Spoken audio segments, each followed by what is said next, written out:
1994, there was a royal wedding between the knight who discovered her and the little girl with the big voice. It was no small affair, and the 26 years between them seemed to magically evaporate on their wedding day. Rene Angelil and Celine Dion are partners now in every sense of the word. I got class, so you go first. They spend most of their time between homes in Montreal and here in Florida. The couple's latest obsession, golf. Rene, what did you see in Celine when she came to you as a 12-year-old child that made you think she could be a star? Well, you have to understand that at that time I was 39 years old. I had been in this business for 20 years, and things weren't so great for me.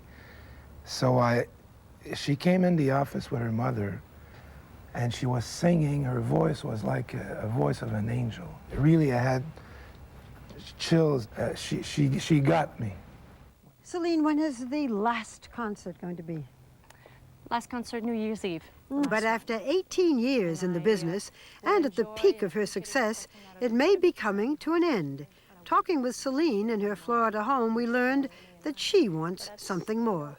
Everything that's been happening to us, it's so overwhelming, it's so much. It's the reason why we want to stop now. It's the success and the money and everything is like much too much, and it's time for us to stop now and have a normal life.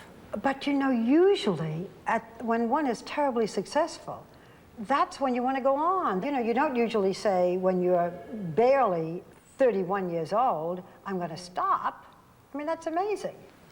I don't want to wait 10 years. I don't want to wait 5 years. I prefer to take my gold medal and retire now. And I don't want people to be tired of hearing me or seeing me. It's much too much. How long are you thinking of stopping for?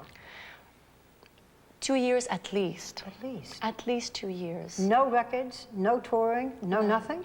No. We would love to work on a little family. And the thing is, Barbara, is Wait. fact... We would like to work in a little family. Isn't that what it's all about? For sure. That's the most important thing for us. We would love to take some time for both of us, work on a little family. We won't have 14 children. No way. Do you think that because you have been working, you have not been able to be pregnant? Yes. Do the doctors feel that Yes. what you need is some rest? Yes, definitely. There's nothing wrong with my health. A lot of things been said about it. Yes. But I'm telling you, there's nothing wrong about my health. I love what I do, but now it's time for me to take a break. If I need, this baby needs time. It needs, it probably doesn't work now because the baby's probably saying, well, you don't have time for me yet. So if you have time for me, maybe I'll come and join you. Just for the record, you're not pregnant now? I'm not. You know the rumors that you're anorexic. Yes, I know about it. Do you watch what you eat? No, I do not. So this is just that you're naturally thin, or why are you so thin? I'm very natural. I'm naturally thin. I eat whatever I want, and I don't have any weight problem yet. I hear you have 500 to 1,000 pair of shoes. What's with you and the shoes? I do. I'm a shoe freak. I really love shoes. How many? I have close to 1,000 pairs, I think. I don't know, I just love shoes, and I prefer to love shoes than some people, they're on drugs, some people, they eat too much, some people, they don't eat enough. We all have a little something. Yours and me, is shoes. it's shoes. Okay. I understand that before a performance, for example, the day before, you don't talk, and right. that you won't sneeze out loud or cough out loud. All of this regimen that you do for your voice. True? I don't talk at all. I don't whisper. I cough differently. I don't cough like, I cough like this. I can't laugh. I go like, I laugh differently. Laughing is probably one of the worst things to do the night before a concert because it irritates, you get tired. Rene loves those days when I don't talk because I'm a big talker. But I don't talk, and I'm a very disciplined person. So now you can talk and laugh. Now I can talk, and I can have dairy products. I can have everything I want. Take me back to those early years, the youngest child in a family of 14. That's right. Now you live in a marble palace, then you slept, what, 4 in a room? We used to sleep like 3, 4 people in the same bed. Yes. But it was wonderful times. It was, money-wise, it was hard. We never know what was going to eat. But with my mother, we were not afraid. She always found solutions. She's wonderful. She's my idol. I look up to her. My dad was the hard worker one. My mom raised us with nothing. And when you talk to her, they haven't been to school. They didn't know how to write. I was ashamed of that. My parents cannot write. They make mistakes when they write. Well, today it's my turn. I make mistakes, but I love them. And these days you can take care of them. That must be a great joy. Yeah. You were singing when you were 5 years old on the table in the little sort of tavern that your parents ran. A piano bar, that's right. And my mom didn't really like it. It was not a healthy place for me. And not the way that she wanted me to do a career, a real career, a professional career with your own songs. So I looked at her and I agreed, but what do we do? My mom wrote me my first song, but today I cannot believe it. Without knowing how to write, but just with the sound and feeling, she wrote a song to me. It was only a dream. That was the title of the song. Ce n'était qu'un rêve, a French song, of course. And one of my brother and me sat on the floor with a guitar and a tape cassette. We composed the music, and it started my whole career. So my mom started my dream. This tape was sent to a man who was a big deal in the record industry in Canada. That's named right.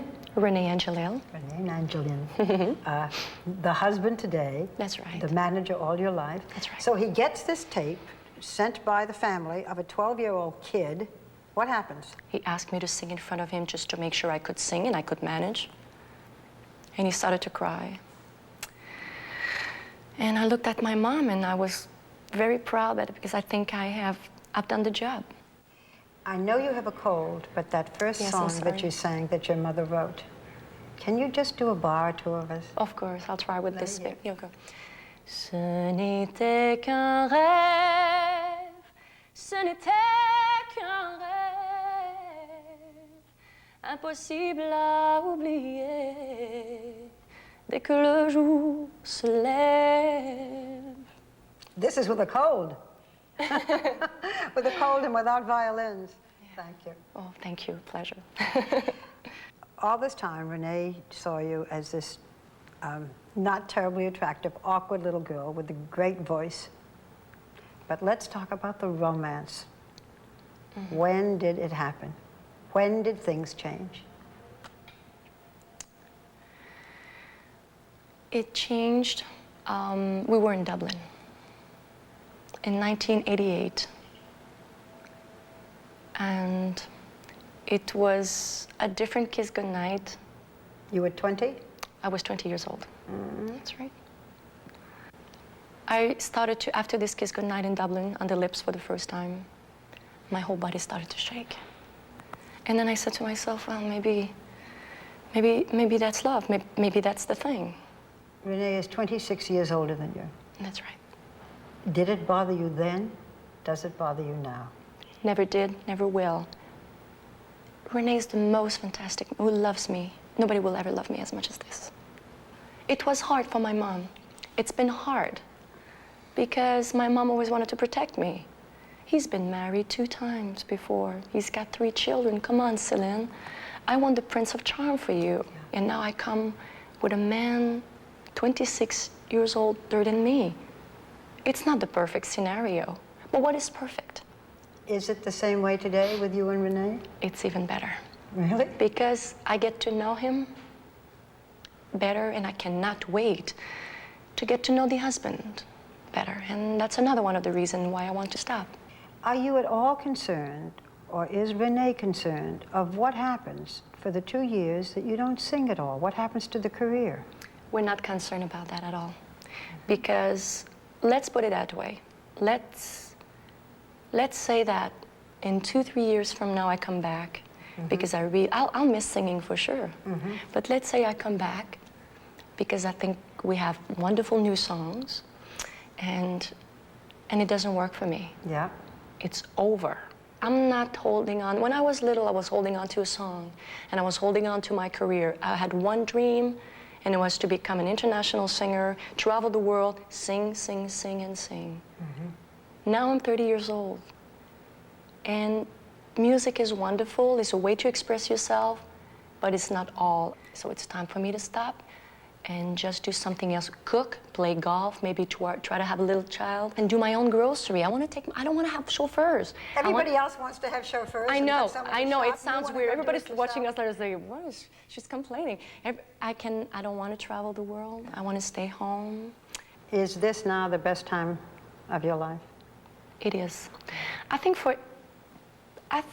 for every woman in your 30s, it's got to be the best. You are young enough to start things, and you are just old enough to not be stupid. So you're just starting to wake up. So in the 30s it's wonderful, but it's got to be the best time of my life now. And maybe that's why I want to stop.